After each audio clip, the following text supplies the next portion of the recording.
이사야서 14장 12절에서 20절 말씀. 너 아침의 아들 계명성이여 어찌 그리 하늘에서 떨어졌으며 너 열국을 엎은 자여 어찌 그리 땅에 찍혔는고. 네가 내 마음에 이르기를 내가 하늘에 올라 하나님의 뭇별 위에 나의 보좌를 높이리라. 내가 북극 지표의 산 위에 좌정하리라. 가장 높은 구름에 올라 지극히 높은 자와 비기리라 하도다. 그러나 이제 내가 음부 곧 구덩이의 맨 밑에 빠치 우리로다.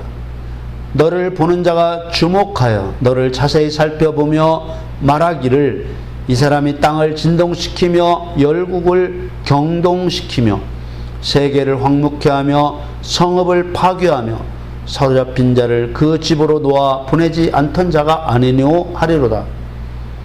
열방의 왕들은 모두 각각 자기 집에서 영광 중에 자건만은 오직 너는 자기 무덤에서 내어 쫓겼으니 가증한 나무 가지 같고 칼에 찔려 돌구덩이에 빠진 죽음에 둘러싸여 있으니 밟힌 시체와 같도다.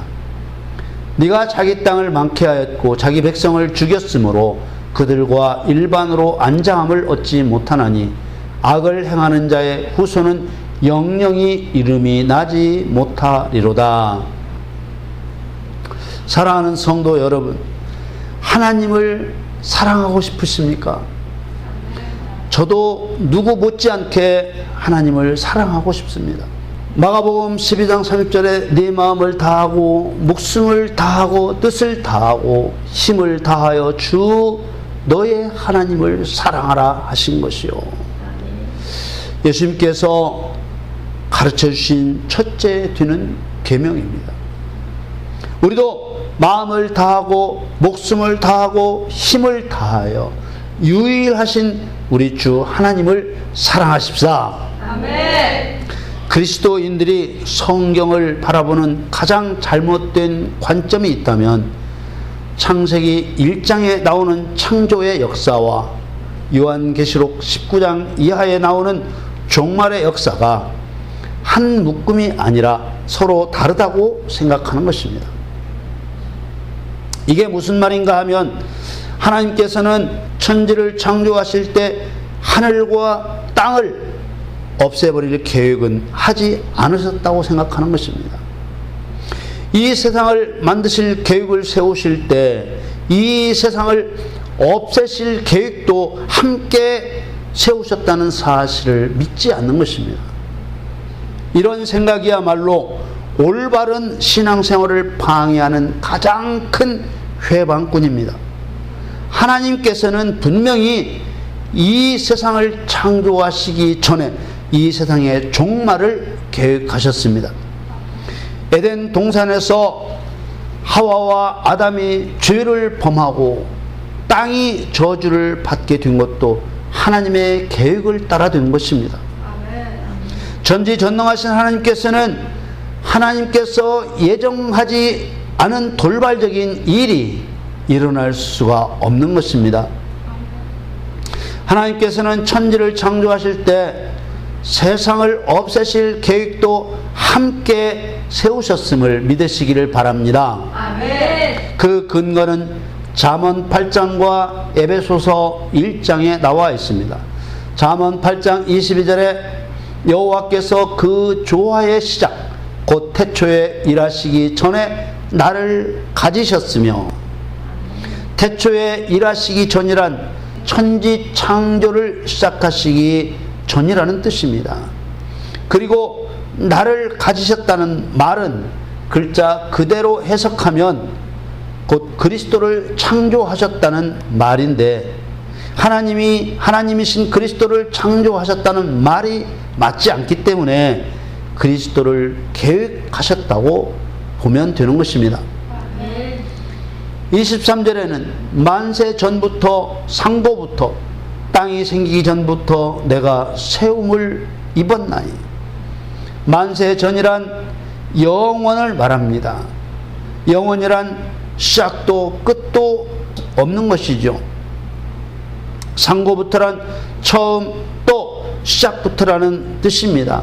이 말씀은 천지를 창조하기 전 처음부터 영원부터 그리스도가 계획되어졌음을 나타내고자 하는 말씀입니다. 그리스도가 계획되어졌다. 무슨 뜻일까요?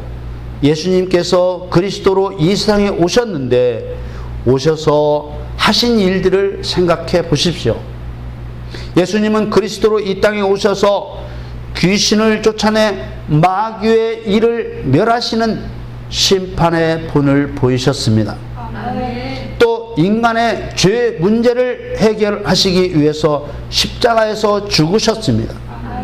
그리고 장사한 지 사흘 만에 부활하셨고 부활하신 지 4일 만에 승천하셨습니다. 이 이외에도 헤아릴 수 없는 많은 일들을 행하셨습니다. 만세 전에 그리스도가 세움을 입었다는 것은 하늘도 땅도 세상 아무것도 짓기 전에 이미 그리스도를 계획하셨다는 뜻입니다. 그렇다면 하나님께서 이 세상을 영원한 곳으로 창조하셨습니까? 아니면 목적을 이루시고 없애실 곳으로 창조하셨습니까?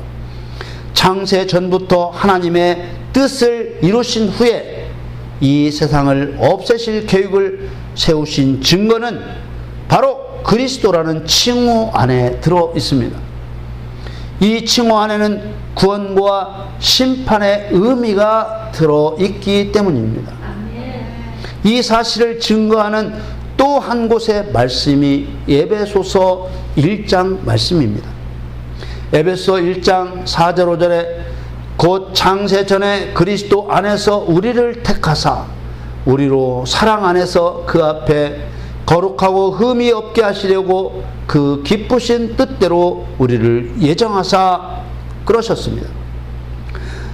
자주 설명을 드렸습니다마는 창세전에 그리스도 안에서 우리를 택하셨다는 말씀은 세상을 지키도 전에 사람을 지키도 전에 우리 인간이 죄를 지키도 전에 많은 죄인들 속에서 모든 죄인들 속에서 우리를 그리스도를 통해 구원하실 대상으로 골라내 선택하셨다는 말씀입니다. 아멘. 어떻게 이런 일이 있을 수 있는가? 과연 이런 일이 일어날 수 있는 일인가? 물론 다른 많은 성경 말씀으로도 증거가 되고 있지만 잠언과 에베소서에 분명하게 증거된 일입니다. 그렇다면 하나님께서는 왜 이런 계획을 세우셨을까?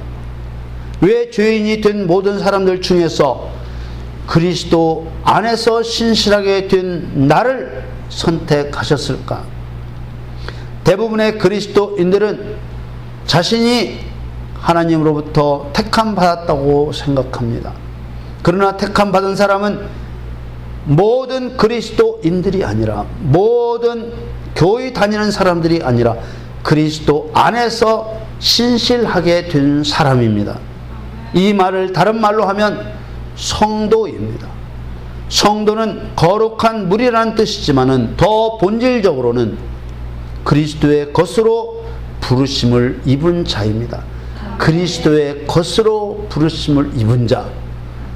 그리스도의 것으로 부르심을 입은 자는 하나님의 계명과 예수님에 대한 믿음을 지켜 예수님이 행하신 발자취 그대로 따라 행하며 하나님의 뜻을 이루는 성도가 되는 것입니다. 요한계시록 14장 12절 말씀을 통해서 성도란 어떤 사람을 말하는 것인지 확인할 수 있습니다. 요한계시록 14장 12절에 성도들의 인내가 여기 있나니 저희는 하나님의 계명과 예수 믿음을 지키는 자니라. 성도란 하나님의 계명을 지키며 예수님께 대한 믿음을 지키는 사람입니다. 성도가 하나님의 계명을 지키고 예수님에 대한 믿음을 지키면 어떤 일이 일어날까요? 모세가 시내산에서 십계명을 받기 이전에 하나님께서 인간에게 주신 계명이 있었습니다. 인간에게 주신 첫 계명은 창세기 1장 28절 말씀입니다. 하나님이 그들에게 복을 주시며 그들에게 이르시되 생육하고 번성하여 땅에 충만하라. 땅을 정복하라. 바다의 고기와 공중의 새와 땅에 움직이는 모든 생물을 다스리라 하시니라. 이 계명의 핵심은 정복과 다스림입니다. 생육하고 번성하여 땅에 충만하라. 땅을 정복하고 바다의 고기와 공중의 새와 땅에 움직이는 모든 생물을 다스리라. 이 명령을 하실 때는 아담과 하와만 창조되었을 때입니다. 다른 사람은 없었습니다. 그런데 정복하라 이렇게 명령하신 것입니다. 여기서 말하는 정복이란 강제로 지배하는 것을 말합니다. 창조된 사람은 아담과 하와뿐인데 땅에 누구를 정복하라는 것일까요? 아무도 없는데 정복하라고 하신 것일까요? 아니면 사람은 아니지만 누군가 먼저 땅을 차지하고 있는 자가 있기 때문에 정복하라고 하신 것일까요? 하나님께서는 시건 곧 거짓말하지 않는 분이시니 정복할 거리가 없는데 정복하라고 하실 이는 없는 것입니다. 분명하게 있었습니다. 하늘에서 하나님께 죄를 짓고 이 세상으로 쫓겨난 사단이 있었습니다. 에덴에서 하와를 미혹한 사단이 바로 사람보다 먼저 세상에 있었습니다. 그래서 정복하라는 말을 더 자세히 살펴보았습니다. 정복하라는 카바시라는 말 안에는 정복하다는 뜻 외에도 지배하다, 짓밟다, 속박하다, 억압하다, 강요하다라는 뜻이 들어 있습니다. 하나님께서는 하나님께 죄를 범한 더러운 사단을 이 세상으로 쫓아내시고 사람을 창조하셔서 사단을 짓밟아 지배하며 정복하라고 명령하신 것입니다. 아멘. 예수님은 이 사단을 가리켜 나보다 먼저 온 자는 다 절도요 강도라고 하셨습니다.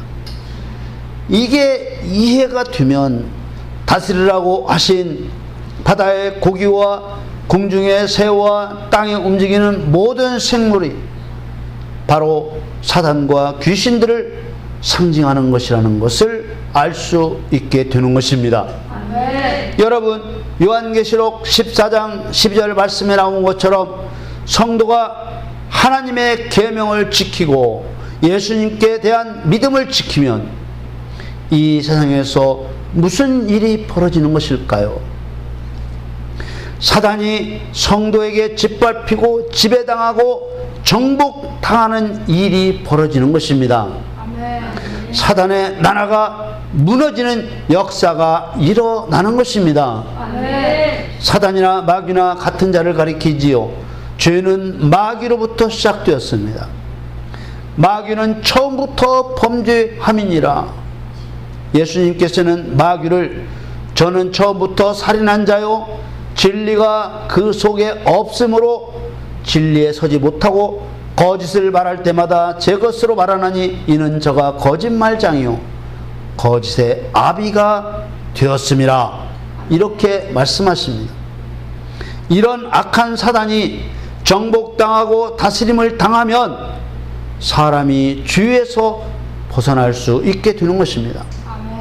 성도가 하나님의 계명을 지키고 예수님에 대한 믿음을 지키면 마귀의 일들이 깨지고 죄가 깨지고 믿는 자마다 죄에서 자유를 얻게 되고 새 생명을 얻게 되는 역사가 일어나는 것입니다. 아멘. 그래서 예수님이 요한복음 14장 15절에 너희가 나를 사랑하면 나의 계명을 지키리라 이렇게 말씀하셨고 요한 1서에서도 증거하시기를 요한 1서 5장 3절에 하나님을 사랑하는 것은 이것이니 우리가 그의 계명들을 지키는 것이라 이렇게 말씀하셨습니다. 율법서인 창세기, 출애굽기, 레위기, 민수기, 신명기 이 모세 5경에는 행하여 지키라는 명령 48개와 행하지 말라는 명령 365개, 이렇게 613개 명령이 있습니다. 이 많은 명령 중에 첫 번째 명령이 바로 창세기 1장 28절에 나오는 정복과 다스림의 명령인 것입니다.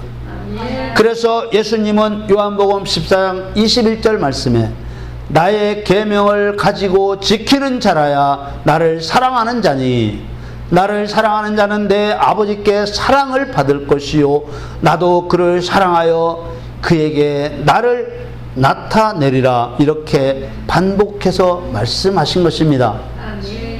그런데 성도가 하나님의 계명을 지키고 예수님에 대한 믿음을 지키려면 하나님께서 왜 그런 계명들을 성도에게 주시면서 지키게 하셨는지 그 이유를 알아야 되는 것입니다. 그 이유 안에 깔려있는 하나님의 심정, 그 하나님의 마음을 이해하지 못하면 하나님의 계명을 지키고자 하는 마음도 함께 약해질 수밖에 없습니다. 예수님께서는 하나님 사랑과 이웃 사랑이 곧 온 율법과 선지자의 강령이라고 하셨습니다.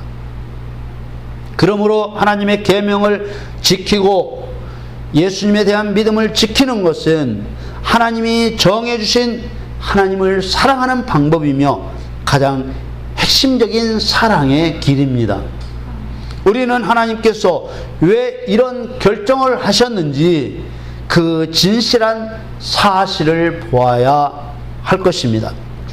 하나님께 성도에게 사단의 나라를 정복하고 사단과 그 졸개들인 귀신을 다스리라고 하신 이유가 바로 오늘 본문인 이사야서 14장 말씀입니다. 오늘 본문인 이사야 14장의 사건은 창세전에 하늘에서 일어났던 일을 기록한 것입니다. 이 말씀에 하나님의 불편한 감정이 그대로 드러나 있습니다. 너 아침의 아들 계명성이여 어찌 그리 하늘에서 떨어졌으며 너 열국을 엎은 자여 어찌 그리 땅에 찍혔는고. 여기서 아침의 아들 계명성은 타락한 천사인 사단을 가리키는 표현입니다. 하나님께서 반역한 사단을 하늘에서 땅으로 쫓아내신 것입니다. 13절과 14절에는 사단이 범한 죄상을 말씀하고 있습니다. 이사야서 14장 13절에 네가 내 마음에 이르기를 내가 하늘에 올라 하나님의 뭇별 위에 나의 보좌를 높이리라. 내가 북극 지표의 산 위에 좌정하리라. 뭇별 위에 있는 보좌나 북극 지표의 산은 모두 하나님의 자리를 말씀하는 것입니다. 이 말씀을 읽으면서도 하나님의 분노를 이해할 수 없다면 하나님에 대한 이해가 많이 부족한 상태라고 할 수밖에 없습니다. 14절 말씀에는 가장 높은 구름에 올라 지극히 높은 자와 비기리라 하도다. 여기서 지극히 높은 자란 더 이상 높은 것이 있을 수 없는 하나님 자신에 대한 표현입니다. 우리는 사단이 범한 이 죄가 얼마나 큰 죄인지 이해할 수 있어야 됩니다.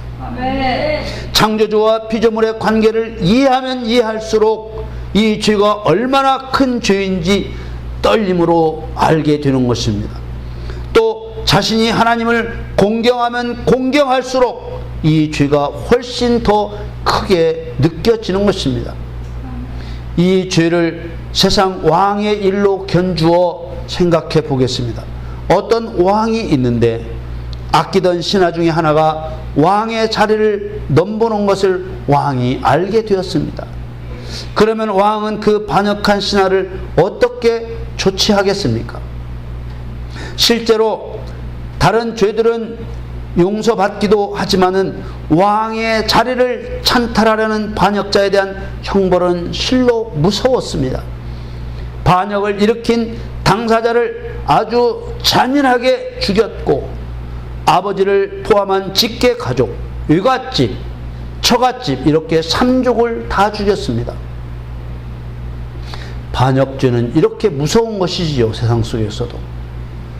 바로 사단이 범한 죄는 하나님께 대한 반역죄였던 것입니다. 물론 하나님은 세상의 인간과는 비교도 할 수 없이 높으신 창조주이십니다. 하물며 이런 하나님을 반역한 사단에 대한 하나님의 감정을 이해하지 못하고서는 결코 하나님의 계명을 지키라는 하나님의 뜻을 충분히 이해할 수가 없는 것입니다. 에스겔 28장에도 두로 왕을 빗대어 사단에 대한 말씀이 나옵니다. 그 중에서 하나님의 감정이 강하게 드러난 말씀이 에스겔 28장 18절 말씀입니다. 내가 네 가운데서 불을 내어 너를 사르게 하고 너를 목도하는 모든 자 앞에서 너로 땅 위에 재가 되게 하였도다. 우리는 사단에 대한 하나님의 감정이 내 감정이 되게 해달라고 기도해야 합니다. 사단에 대한 하나님의 진노가 내 분노가 되게 해달라고 기도해야 하는 것입니다. 이런 분노로 사단을 멸하게 해달라고 기도해야 하는 것입니다. 예수님께서 요한복음 14장 21절에 나의 계명을 가지고 지키는 자라야 나를 사랑하는 자니 나를 사랑하는 자는 내 아버지께 사랑을 받을 것이요 나도 그를 사랑하여 그에게 나를 나타내리라 이렇게 말씀하셨습니다. 오늘 본문 이사야 14장 15절 이하에는 사단이 당해야 할 부끄러움과 형벌을 나타내고 있습니다. 이사야서 14장 15절에 그러나 이제 네가 음부 곧 구덩이의 맨 밑에 빠치 우리로다. 이 말씀은 지옥의 가장 무서운 곳에 던지시겠다는 말씀입니다. 이 말씀과 연결되어 요한계시록의 구체적인 말씀이 나옵니다. 요한계시록 20장 10절에 또 저희를 미혹하는 마귀가 불과 유황못에 던지우니 거기는 그 짐승과 거짓 선자도 있어 세세토록 밤낮 괴로움을 받으리라. 아멘. 16절 이하에는 사단이 당할 수치와 멸시입니다. 하나님께서는 사단이 성도들에게 수치와 멸시를 당하기를 원하시는 것입니다. 사단에게 하나님의 감정으로 수치를 주고 멸시하여 심판할 수 있는 사람은 하나님을 사랑하는 성도밖에 없는 것입니다. 다음 말씀들은 사단이 어떻게 수치를 당하기를 원하시는지 나타내고 있습니다. 이사야서 14장 16절에 너를 보는 자가 주목하여 너를 자세히 살펴보며 말하기를 이 사람이 땅을 진동시키며 열국을 경동시키며 사단이 한 짓을 말씀하고 있는 것이죠. 17절에 세계를 황무케 하며 성읍을 파괴하며 사로잡힌 자를 그 집으로 놓아보내지 않던 자가 아니니오 하리로다. 이 또한 사단이 한 짓거리를 말씀하고 있습니다. 18절에 열왕의 왕들은 모두 각각 자기 집에서 영광 중에 작업만은 19절에 오직 너는 자기 무덤에서 내어 쫓겼으니 가증한 나무 가지 같고 칼에 찔려 돌 구덩이에 빠진 죽음에 둘러싸였으니 밟힌 시체와 같도다. 한마디로 하나님은 사단이란 놈은 죽어도 묘에 가만히 누워있을 수 없게 하신다는 것입니다. 사람을 빗대어서 이렇게 말씀하시는 것이죠. 얼마나 화가 난 말씀입니까? 20절에는 네가 자기 땅을 망케 하였고 자기 백성을 죽였으므로 그들과 일반으로 안장함을 얻지 못하나니 악을 행하는 자의 후손은 영영이 이름이 나지 못하리로다. 많은 그리스도인들이 자기 감정으로 하나님을 사랑할 수 있다고 생각합니다. 이것은 잘못된 생각입니다. 신앙 초기에 죄사함의 은혜를 입을 때는 뜨거운 가슴만으로도 하나님을 사랑할 수 있습니다. 그러나 이런 어린 아이의 신앙은 잠시만 가져야 하는 신앙이고, 불의한 자 사단에 대한 하나님의 감정을 이해하고 하나님의 진노가 내 분노가 되게 하여 의의 말씀을 먹고 장성한 자의 신앙으로 성장해야 한다는 것입니다. 아멘. 히브리서 5장 말씀에는 어린 아이와 같은 신앙과 장성한 사람의 신앙을 구분하고 있습니다. 대저 젖을 먹는 자마다 어린 아이니 의의 말씀을 경험하지 못한 자요, 단단한 식물은 장성한 자의 것이니 저희는 지각을 사용함으로 연단을 받아 선악을 분별하는 자들이니라. 하나님의 말씀에도 젖과 같은 은혜의 말씀이 있고 선악을 분별할 수 있는 장성한 사람이 먹어야 할 의의 말씀이 있다는 것입니다. 아멘.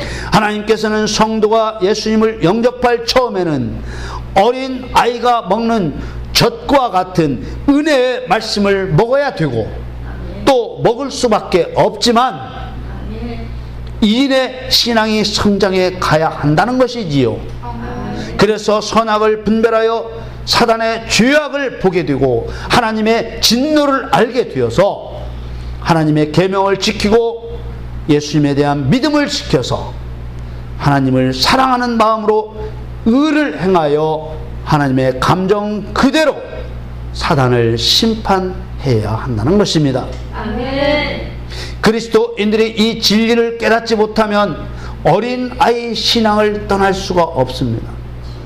신앙생활은 분명히 어린 아이 시절과 같은 기간이 필요한 것이지만 신앙이 성장할 수 있도록 장성한 사람이 들어야 할 의의 말씀을 듣고 신앙이 성장해야 하는 것입니다. 아멘.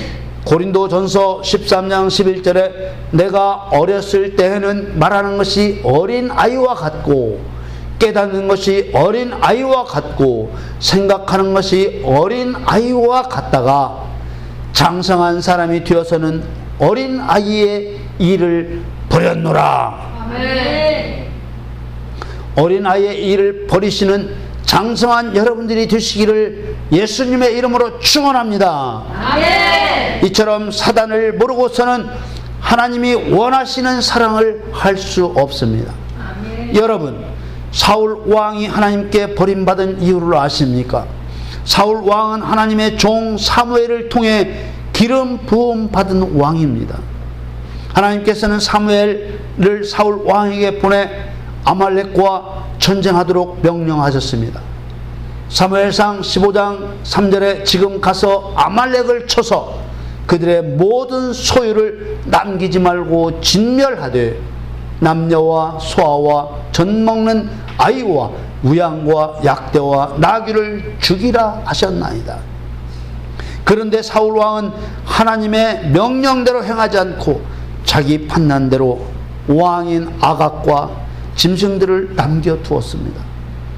사무엘상 15장 8절에 아말렉 사람의 왕 아각을 사로잡고 칼날로 그 모든 백성을 진멸하였으되 9절에 사울과 백성이 아각과 그 양과 소의 가장 좋은 것 또는 기름진 것과 어린 양과 모든 좋은 것을 남기고 진멸키를 즐겨 아니하고 가치 없고 낮은 것은 진멸하니라. 왕 아각과 양과 소의 좋은 것을 남긴 사울의 행위가 겉으로는 불순종한 것처럼만 보이지만 사실은 사단을 멸하지 않았다는 것을 상징적으로 표현한 것입니다. 이 일로 사울 왕은 하나님께 버림을 받고 그 가문이 멸망을 당하고 말았습니다. 하나님께서는 사울 왕의 사건을 통해서 사단을 멸하지 않는 사람을 어떻게 대하시게 되는지를 분명하게 드러내신 것입니다. 또 한편으로는 솔로몬의 일천 번제를 통하여 사단을 진멸한 사람이 받는 축복을 분명하게 또한 알게 하셨습니다. 그러나 이런 진리의 말씀이 사단을 충분하게 이해하지 못하는 신학과 교단으로부터 많은 공격을 받고 있습니다. 사랑하는 성도 여러분, 사단을 모르고는 하나님을 사랑할 수 없다는 이 엄연한 사실을 우리는 가슴에 품어야 합니다. 아멘. 그리고 하나님, 제가 사단을 멸하여 하나님의 마음을 시원케 해드리는 성도가 되게 해 주십시오 라고 기도해야 하는 것입니다. 아멘. 하나님의 약속대로 구하는 성도에게 성령님께서 깨닫게 하시고 사단을 멸할 능력을 부어 주실 줄 믿습니다. 아멘. 여러분, 믿음과 순종과 사랑은 하나입니다. 하나님의 계명을 지키고 예수님에 대한 믿음을 지켜 살인자요 거짓말쟁이인 사단을 모든 사람들 앞에서 수치를 당하게 하여 하나님의 마음을 시원케 해드리는 축복의 신앙이 되기를 예수님의 이름으로 간절히 축원합니다.